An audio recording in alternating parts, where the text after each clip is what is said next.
Just putting sprinklers out to make sure everything gets wet, because when we've had fires before, even if they're not right upon us, there's still like ash that will come down. People in the gorge preparing for anything as a fast-moving fire in Lyle prompts level 3 evacuation orders. Now at 6, we have the latest on the fire ahead in a live report. And from wildfires to fireworks. Fireworks sales have started up in Washington ahead of the 4th of July. As many fireworks as we can get. Yeah, the boom, just all the booms. That's what we're looking for. We have tips from officials on how to celebrate the holiday safely later at 6:30. And the Portland Fire coming in hot, sending their game against the Washington Mystics into not 1, not 2, not 3, but 4 overtimes. Highlights of that coming up as your news at sunrise starts right now.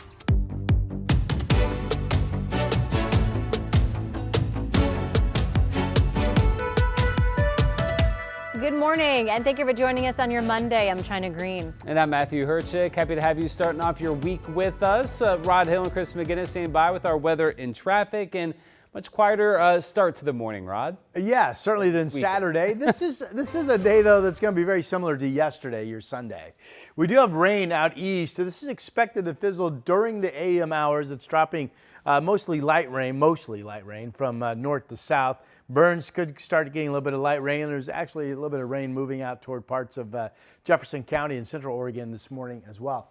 All right, the reserve golf course camera shows what we all have. Cloudy skies, 54 is the number out there. Here's Willamette Valley Vineyards down just south of Salem. Same picture, all cloudy. Might be some traces of light moisture squeezed out from the low cloud deck. So far, we are only seeing that at the coast. Temperatures, low 60s at 11, 66 at 2. We will need a sunbreak to hit 70. If we don't get it, we won't hit 70. So again, another fairly cool day for late June. Chris? Hey, Rod, thank you for that. We'll take you to the Markham Bridge. Looks like we got a little debris on the road here. I-5 southbound, the lower deck here. That's, of course, heading along the east side and then down towards the south waterfront right there. It doesn't seem like it's causing any major trouble, but hopefully ODOT incident responders will get out there and get that clear. Door number 2 takes us to the Banfield out near Providence Medical Center. On the left-hand side of your screen, traffic seems to be zipping along there just fine. And door number 3 takes us over to the zoo, Highway 26. That too looks free and clear of any trouble. 12 minutes right now gets you in from Hillsborough. No major freeway trouble out there just yet, guys. Thank you, Chris. A wildfire burning in Lyle on the Washington side of the Columbia River Gorge has reached 1,500 acres this morning and is 0% contained. That's according to a wildfire tracking service, Watch Duty. Because of the fire's behavior and the weather, fire officials say residents in the direct area of the fire remain under a level 3 go now evacuation order this morning. Libby Dowsett joining us live at Columbia High School in White Salmon. Libby, what are you seeing out there?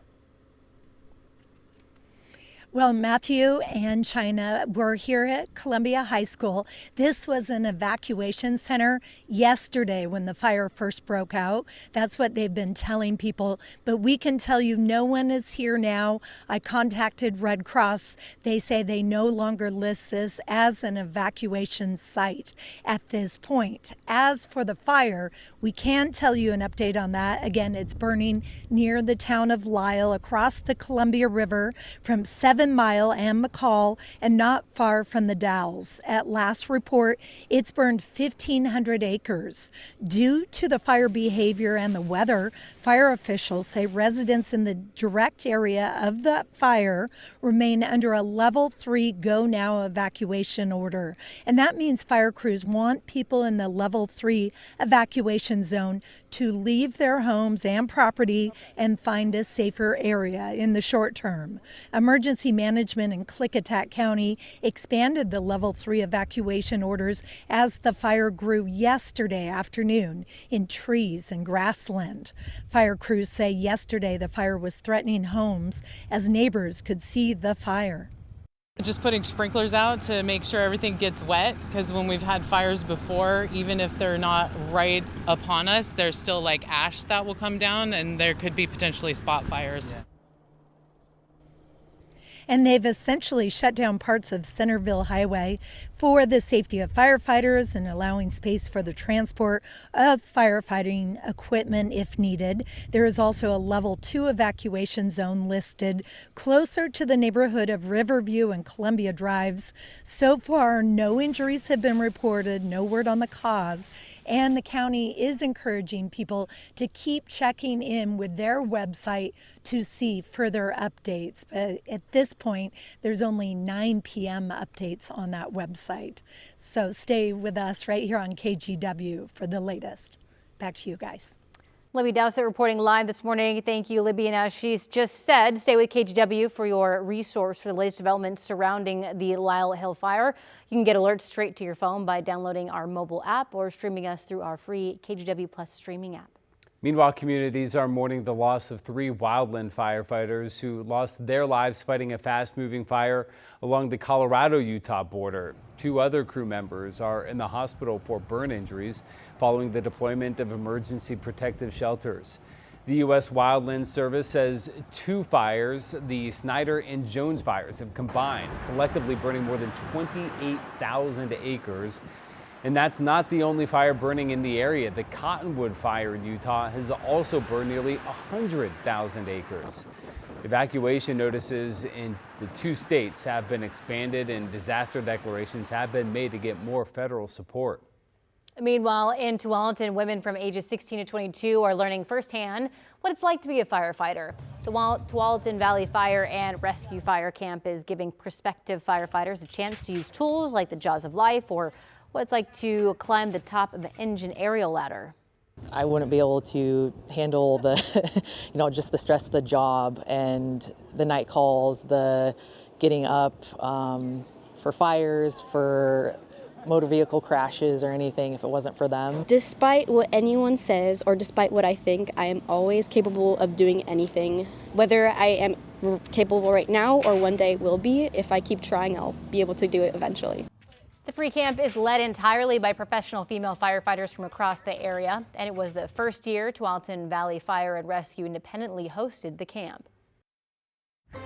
Holy smokes. Yeah, take a look at this crazy video out of Malala. Tim Chambers took this video around 4 p.m. on Saturday.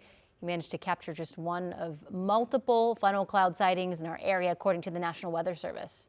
A funnel, which wasn't really rotating all that fast, but the clouds above it were rotating pretty quickly. It was breathtaking. It was definitely something, it was just wow.